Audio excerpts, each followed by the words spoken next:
اللہ الرحمن الرحیم۔ ابواب امام مسلم نے نہیں لگایا ہے بلکہ امام نووی کے لگائے ہوئے ہیں۔ تو امام نووی نے یہاں پر جو باب قائم کیا ہے وہ یہ ہے، باب وجوب الروایت عن الثقات وترک الكذابین والتحذیر من الکذب علی رسول اللہ صلی اللہ علیہ وسلم، کہ ثقہ راویوں سے احادیث کو روایت کرنے کے وجوب اور کذاب راویوں کو ترک کرنے اور نبی کریم صلی اللہ علیہ وسلم کی طرف جھوٹی نسبت سے بچنے کے بیان میں۔ گویا اس باب میں مصنف کتاب تین چیزیں بیان کریں گے کہ جو بھی روایت نبی کریم صلی اللہ علیہ وسلم سے روایت کی جائے ان روایات میں ثقہ راویوں کی مکمل رعایت کی جائے، دوسری بات، اور کذاب قسم کے راویوں سے اجتناب کیا جائے، اور تیسری بات، نبی کریم صلی اللہ علیہ وسلم کی طرف بلا تحقیق کسی چیز کو منسوب نہ کیا جائے۔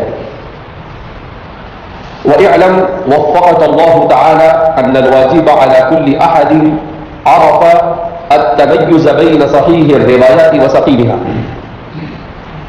جیسا کہ بیان کیا گیا کہ امام مسلم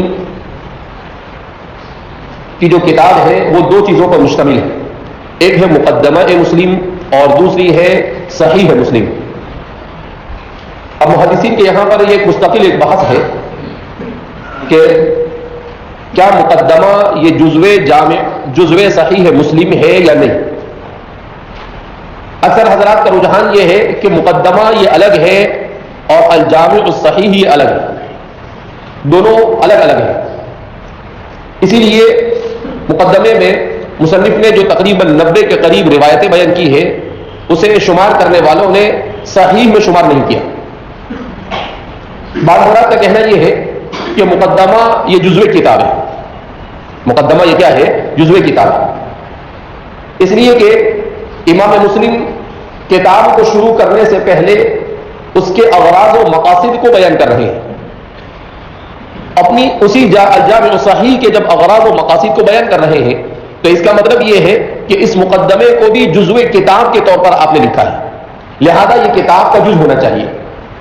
تو عام طور پر رجحان یہی ہے کہ اسے کتاب کا جز اور کتاب کا حصہ ہی مانا جائے، نہ یہ کہ اس کو کتاب سے الگ مستقل کوئی الگ حیثیت دی جائے۔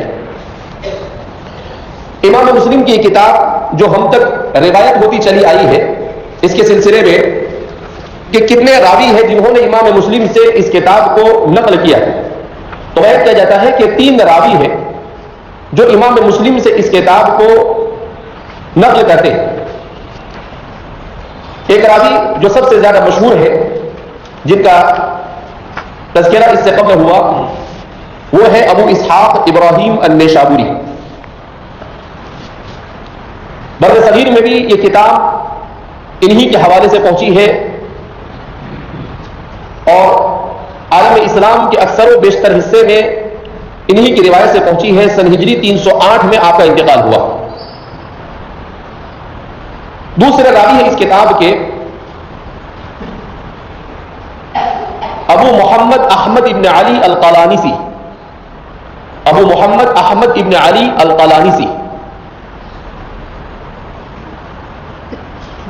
بلاد مغرب میں جس کو آج کل موروکو کہا جاتا ہے، اس علاقے میں یہ کتاب کے راوی قلانسی ہے۔ البتہ محدثین کا کہنا یہ ہے کہ قلانسی یہ براہ راست نقل نہیں کرتے ہیں، بلکہ قلانسی بھی ابو اسحاق ہی سے نقل کرتے ہیں، قلانسی بھی ابو اسحاق ہی سے نقل کرتے ہیں۔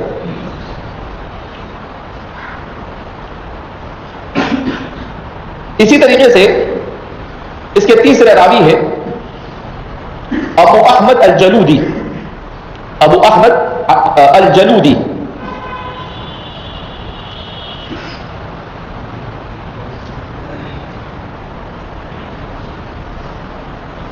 مگر ابو احمد بھی ابو اسحاق ہی سے نقل کرتے ہیں،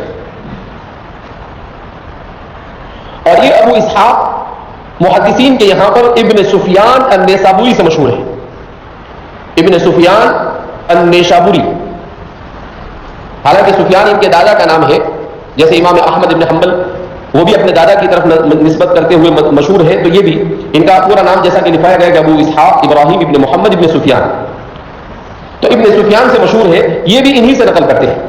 گویا صحیح مسلم کی روایت کہ اگر دیکھا جائے تو ایک ہی راوی ہے اور وہ ہے ابو اسحاق، جو براہ راست امام مسلم سے نقل کرتے ہیں. اسی لیے اس کتاب کو امام مسلم کو لکھنے کے لیے کس نے کہا، اس سلسلے میں جیسا کہ دو باتیں بیان کی گئی کہ ایک تو یہ کہ احمد ابن سلمہ جو ان کے رفیق سفر رہے رحلت الحدیث کے موقع پر، جب آپ نے حدیث شریف کے لیے دنیا کے مختلف خطوں کا سفر کیا تو اس وقت مکمل شروع سے لے کر آخر تک احمد ابن سلمہ آپ کے ساتھ رہے.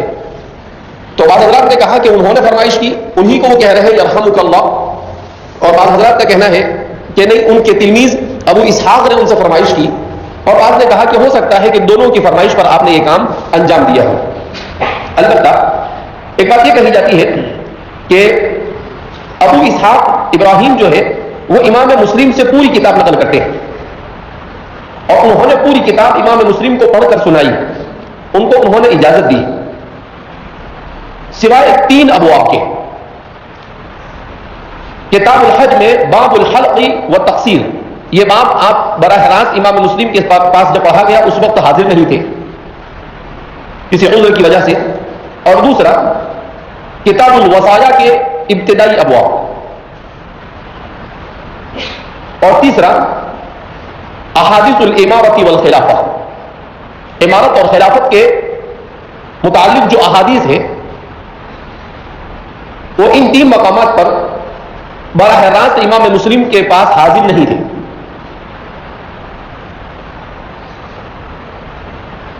اور انہوں نے ان 3 مواقع پر ابو احمد الجلودی سے روایت نقل کی.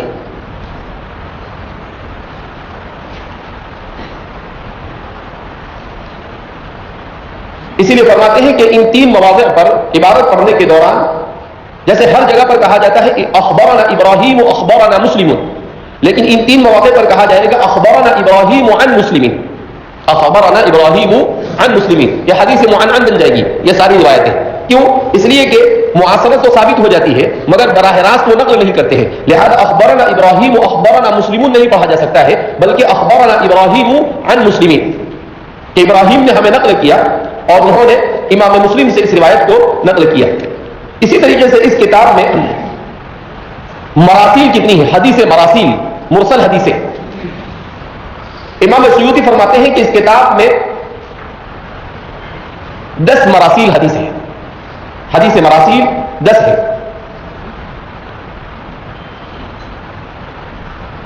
البتہ ان تمام 10 حدیثوں کو امام مسلم اپنی کتاب میں دوسری جگہ پر سند متصل سے ذکر کر دیتے ہیں. البتہ ان تمام 10 حدیثوں کو امام مسلم دوسرے مقامات پر سند متصل کے ساتھ ذکر کر دیتے ہیں. صحیح مسلم میں منقطع احادیث کتنی ہیں؟ تو فرماتے ہیں کہ احادیث منقطعہ کی تعداد 14 حدیثا 14 ہے.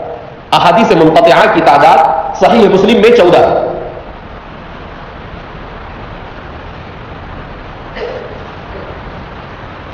اور بعض حضرات کا کہنا ہے کہ 70 احادیث منقطعہ ہے. البتہ پہلے قول کی طرف رجحان زیادہ ہے.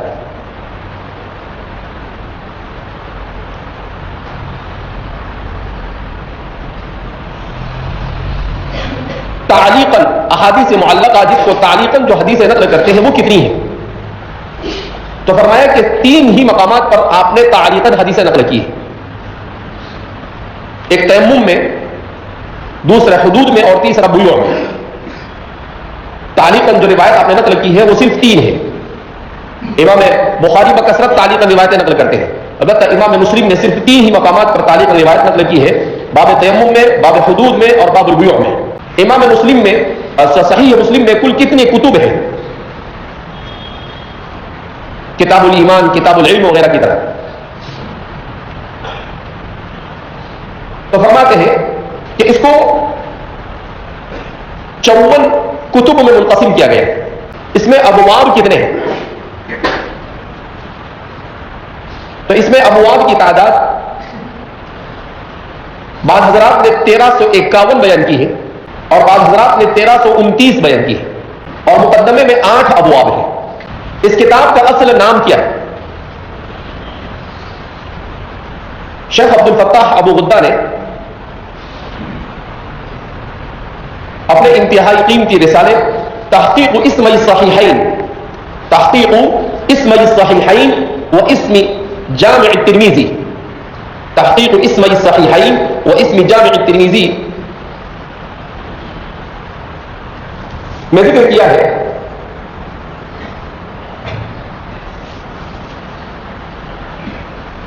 کہ اس کا صحیح نام جو مضمون کتاب پر دلالت کرتا ہے وہ یہ ہے، اس کا صحیح نام جو مضمون کتاب پر دلالت کرتا ہے وہ یہ ہے المسند الصحیح المختصر، المسند الصحیح المختصر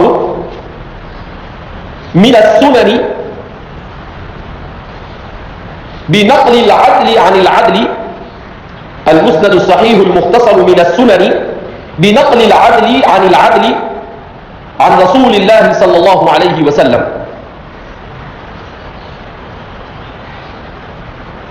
المسند الصحیح المختصر من السنن بنقل العدل عن العدل عن رسول اللہ صلی اللہ علیہ وسلم.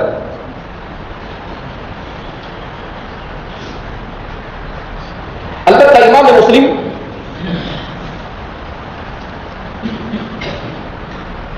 اپنی اس کتاب کو عام طور پر اختصار کے در پہ ہوتے ہوئے صرف المسند سے یاد کیا کرتے ہیں.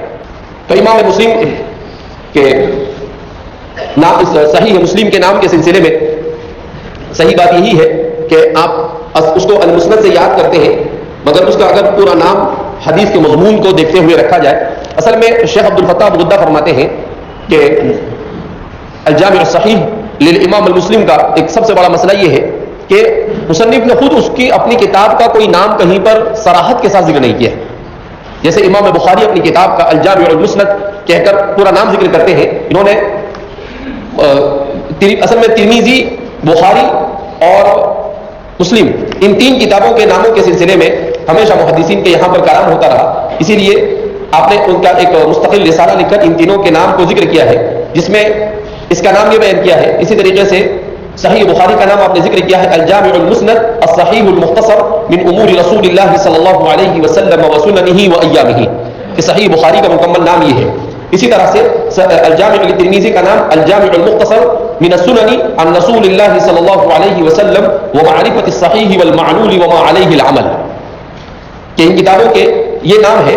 البتہ اپنی کتابوں میں چونکہ یہ اس کا ذکر نہیں کرتے ہیں، اس وجہ سے بعد میں آنے والوں کے لیے کافی مسئلہ رہا کہ اس کتاب کا اصل نام یہ کیا ہے. باب وجوب الروایہ، تو فرماتے ہیں وَاعْلَمْ، اور جان تو وفقك اللہ تعالی، اللہ تجھے توفیق سے مالا مال فرماوے، ان الواجب على كل احد عرف التمييز بين صحيح الروايات وسقيمها وثقات الناقلين لها من المتهمين الا يروي منها الا ما عرف صحة مخارجه. امام مسلم اپنی اس کتاب میں سب سے پہلے اسی بات کی طرف زیادہ توجہ دینے کی کوشش فرماتے ہیں کہ کتاب میں راوی کو کس طرح سے ذکر کیا جائے. اسی لیے مقدمے میں سب سے زیادہ زور آپ نے سند کی اہمیت پر دیا، متن کی اہمیت پر دیا، راویوں پر دیا، اور بعض کذاب راویوں کا ذکر بھی کیا کہ فلاں فلاں فلاں فلاں کذاب ہے اور جھوٹے ہیں.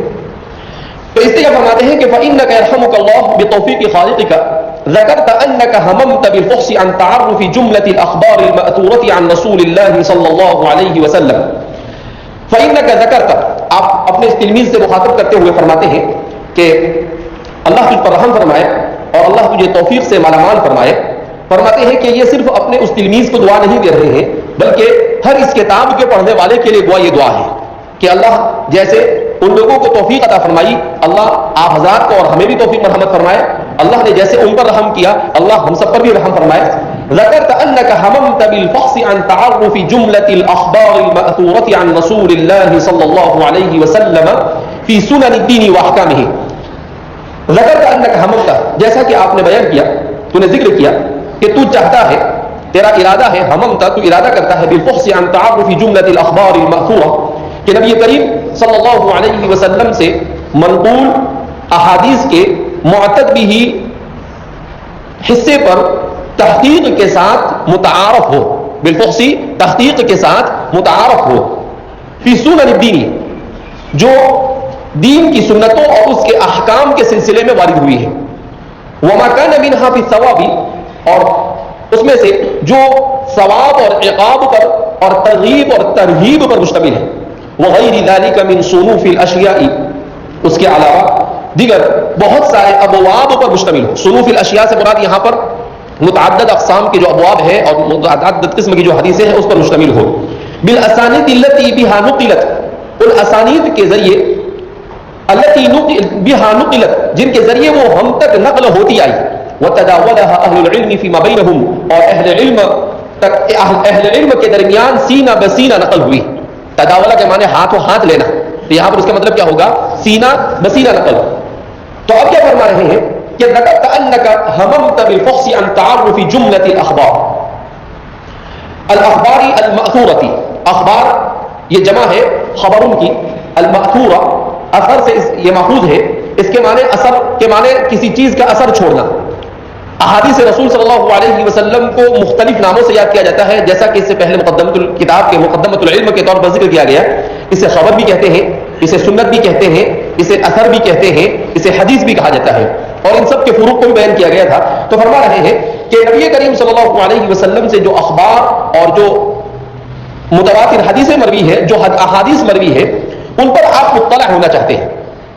جیسا کہ بیان کیا گیا کہ اصل میں کتابیں مختلف قسم کی دوسری صدی ہجری تک جمع ہو چکی تھی، مگر احادیث صحیحہ کے ایک جگہ پر جمع ہونے کا اہتمام اتنا زیادہ ابھی نہیں تھا، بلکہ ابھی شروع ہوا تھا۔ لہذا اس بنا پر اس زمانے میں تیسری صدی کے اوائل میں جو لوگ تھے، ان لوگوں کے سامنے ایک بڑا چیلنج تھا کہ احادیث مبارکہ کا ذخیرہ تو بہت بڑا موجود تھا، مگر اس کی صحت کا مسئلہ تھا کہ کیا ہر حدیث جو نبی کریم صلی اللہ علیہ وسلم سے نقل کی جا رہی ہے وہ صحیح ہے یا نہیں۔ لہذا اس بنا پر انہوں نے تیسری صدی ہجری میں تحقیق، تخریج اور تصحیح کا کام انجام دیا۔ تو اسی لیے ان کے تلامذہ نے بھی آپ سے کہا کہ ہم بھی چاہتے ہیں کہ احادیث صحیحہ پر مطلع ہوں، کیونکہ ہر قسم کی حدیث کو صحیح مان لینا یہ تو سمجھ میں آنے والی بات نہیں ہے۔ اب یہیں پر رک کر مستشرقین یہ کہتے ہیں کہ دیکھو تیسری صدی میں احادیث کو لکھا جا رہا ہے، تو یہ ان کی حماقت ہے، اس لیے کہ تیسری صدی میں احادیث کو لکھا نہیں گیا، دوسری صدی کے اختتام تک احادیث مبارکہ سند کے ساتھ نقل ہوتی چلی آئی، اور سند کے ساتھ لکھنے کا بھی رواج رہا۔ ایک ہے تدوین اور لکھنا، اور دوسرا ہے صحیح کو جمع کرنا، دونوں الگ الگ چیزیں ہیں، لیکن یہ لوگ کیا کرتے ہیں؟ دونوں کو ملا دیتے ہیں، خلط مبحث کرتے ہیں، اور یہ کہتے ہیں کہ حدیث تو تیسری صدی ہجری میں لکھی جا رہی ہے۔ تیسری صدی ہجری میں حدیث نہیں لکھی جا رہی، احادیث مبارکہ کی کتابت کا آغاز نبی کریم صلی اللہ علیہ وسلم کے دور مسعود سے ہوتا ہے، پھر اس کے بعد حضرات صحابہ اور اس کے بعد حضرات تابعین کے دور میں اس کے جمع کا آغاز ہو جاتا ہے۔ حضرات تابعین نے اپنے صحابہ سے جو سنا اسے لکھا، وہ کتابوں میں محفوظ کر دیا گیا۔ پھر اس کے بعد حضرات تابعین نے ان کتابوں میں جو کچھ لکھا گیا تھا سندوں کے ساتھ، تو ان سندوں کے ساتھ لکھے ہوئے کو انہوں نے کتابی شکل دینا شروع کر دی۔ حضرات تابعین ہی سے اس کو کتابی شکل دینا کیا کیا گیا؟ شروع کر دیا گیا۔ اور پھر اس کے بعد تابعین کے بعد کا جو زمانہ آتا ہے تو اس میں صرف احادیث صحیحہ کو جمع کرنے کا زمانہ شروع ہوتا ہے۔ تو جس کو یہ لوگ یہ کہتے ہیں کہ حدیث تیسری صدی میں جا کر لکھنا شروع ہوئی، وہ احادیث صحیحہ کے جمع کرنے کا کام شروع ہوا۔ کیوں؟ اس لیے ان کے لیے احادیث صحیحہ کو جمع کرنا آسان تھا کہ جتنی بھی روایتیں ان تک پہنچی تھی اس میں واسطے بہت کم تھے۔ جیسے امام بخاری کے یہاں پر ثلاثیات ہے، امام مسلم کے یہاں پر رباعیات ہے، ان کے یہاں ثلاثیات نہیں ہے، ان کے یہاں پر کیا ہے؟ رباعیات ہے، یعنی چار واسطے سے نبی کریم صلی اللہ علیہ وسلم تک پہنچ جاتے ہیں، بکثرت روایتیں ہیں رباعیات امام مسلم کے پاس۔ تو امام بخاری کے پاس ثلاثیات پائی جاتی ہے۔ اس کا مطلب کیا ہے کہ تحقیق میں کوئی زیادہ دشواری نہیں تھی، 3 4 بہت تو 5 یا 6 لوگوں کی تحقیق کرنی پڑتی تھی۔ اچھا، ان کی تحقیق بھی اس لیے آسان تھی کہ سیدنا حضرت عبداللہ ابن عباس رضی اللہ تعالی عنہ فرماتے ہیں اذا وقعت الفتنہ، کہ جب فتنہ واقع ہو گیا، یعنی مسلمانوں میں آپس میں اختلاف شروع ہو گیا سیدنا حضرت عثمان بن عفان رضی اللہ تعالی عنہ کی شہادت سے، تو پھر اس کے بعد رجال کی تحقیق بھی شروع ہو چکی تھی۔ یعنی حضرات صحابہ نے ہی تحقیق رجال شروع کر دیا تھا اور سند کا انتظام شروع کر دیا تھا، لہذا رجال کا پرکھنا بھی آسان تھا اور سند کے ساتھ تو نقل ہوتی ہی چلی آئی تھی۔ اب ان لوگوں کے لیے رجال کے اوپر کلام کرنے کے بعد، ان پر تحقیق اور جستجو کے بعد حدیث کے اوپر صحیح کا حکم لگانا تھا۔ حدیث کے اوپر کس کا حکم لگانا تھا؟ صحیح کا حکم، جس کو ہم یہ کہیں گے کہ رو مٹیریل تیار تھا۔ کیا تیار تھا؟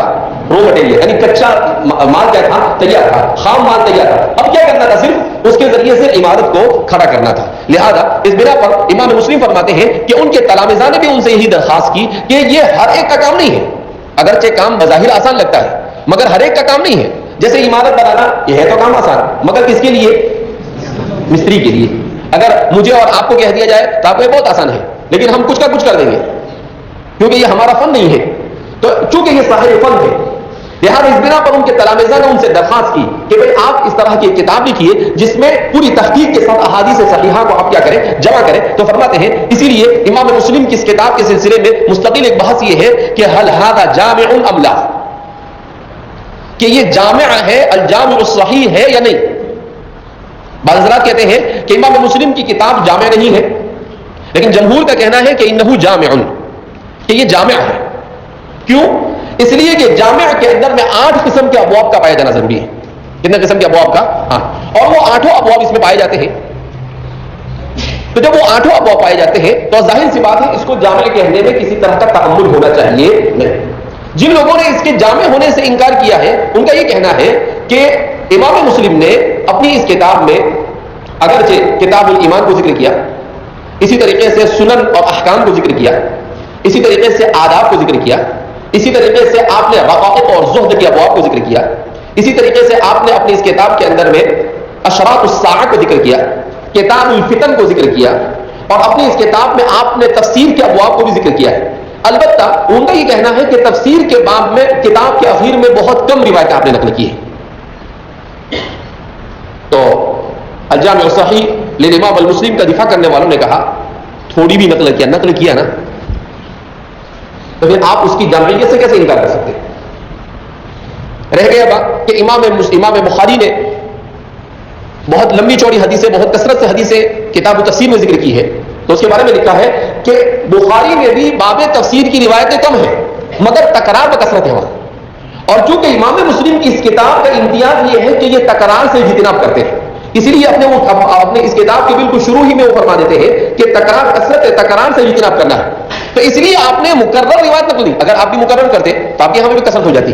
لہذا یہ کہنا کہ امام مسلم کی کتاب جامع نہیں ہے یہ گویا کہ مناسب نہیں ہے، اسی لیے فرماتے ہیں صحاح ستہ میں سے 3 کتابیں جامع ہیں، ایک تو الجامع الصحیح للبخاری، دوسری الجامع الصحیح للمسلم، اور تیسری الجامع الصحیح للترمذی۔ یہ 3 کتابیں ہیں جن کے اوپر صحاح ستہ میں سے ان 3 کتابوں پر جوامع کا اطلاق ہوتا ہے کہ یہ کتاب کیا ہے؟ جامع ہے، جس میں تمام کے تمام امور دین کو نقل کر دیا گیا ہو، چاہے اس کا عقائد سے تعلق ہو، چاہے اس کا احکام سے تعلق ہو، چاہے اس کا آداب سے تعلق ہو، چاہے اس کا سنن سے تعلق ہو، چاہے اس کا فتن سے تعلق ہو، چاہے اس کا اشراط الساعہ سے تعلق ہو، چاہے اس کا تفسیر سے تعلق ہو، چاہے اس کا رقائق اور زہد سے تعلق ہو۔ یہ 8 قسم کے ابواب کو اس میں کیا کر دیا گیا ہے؟ ذکر کر دیا گیا ہے۔ لہذا اس بنا پر اس کتاب کو جامع کہنے میں کسی طرح کا کوئی تعمل نہیں ہونا چاہیے، اور آپ اپنی اس کتاب کے شروع میں اسی چیز کی طرف اشارہ بھی کر رہے ہیں فی سنن الدین واحکامہ وما کان منها فی الثواب والعقاب والترغیب والترہیب وغیر ذلک من صنوف الاشیاء۔ یہ اشارہ کس کی طرف ہو رہا ہے؟ اس کے جامع ہونے کی طرف۔ چھوڑا کیا انہوں نے؟ سبھی کو تو ذکر کر دیا، سنن الدین واحکامہ، اس میں کتاب الایمان اور کتاب الاحکام آ گیا، وما كان منها في الثواب والعقاب والترغيب والترهيب، تو اس میں الترغیب والترہیب اور الثواب والعقاب میں کتاب الآداب والاخلاق، اسی طریقے سے کتاب الرقائق، اسی طریقے سے کتاب الفتن، اسی طریقے سے اشراط الساعہ، یہ بھی اس میں آ گیا، وغیر ذلك من صنوف الاشیاء، تفسیر وغیرہ جو بچا تھا وہ بھی اس میں کیا ہو گیا؟ آ گیا۔ تو اپنی کتاب کے مقدمے کے شروع میں آپ خود ہی اس کی طرف اشارہ کر رہے ہیں کہ انہ جامع، گویا کہ مصنف کتاب کی اشارۃ سے ثابت ہو رہا ہے کہ یہ جامع ہے، مصنف کتاب کے اشارۃ سے ثابت ہو رہا ہے کہ یہ کیا ہے؟ جامع ہے۔ بالاسانید التي بها نقلت وتداولها اهل العلم، ان اسانید سے، اسانید یہ جمع ہے سند کی، اور سند کس کو کہتے ہیں؟ رجال اور راویوں کے اس سلسلے کو جو نبی کریم صلی اللہ علیہ وسلم کے قول اور آپ کے متن تک پہنچنے میں معین اور مددگار ہے۔ رجال کا وہ سلسلہ، وہ سند کا وہ سلسلہ جس سے ہوتے ہوئے انسان کہاں پر پہنچتا ہے؟ متن تک پہنچتا ہے، اسی کو کیا کہا جاتا ہے؟ سند بالاسانید المسند۔ اور جیسا کہ بارہا کہا گیا کہ یہ صرف امتیاز ہے امت محمدیہ علی صاحبہ الف الف تحیۃ و سلام کا، کہ امت محمدیہ ہی نے یہ کارنامہ انجام دیا، کہ امت محمدیہ کو اللہ رب العزت نے توفیق مرحمت فرمائی کہ اس نے اپنے رسول صلی اللہ علیہ وسلم کی جتنی چیزوں کو نقل کیا وہ کیسے نقل کیا ہے؟ سند کے ساتھ نقل کیا ہے۔ اسی لیے بعض حضرات نے ذکر کیا ہے کہ احادیث مبارکہ اور تاریخ ان دونوں کے درمیان بڑا فرق ہے۔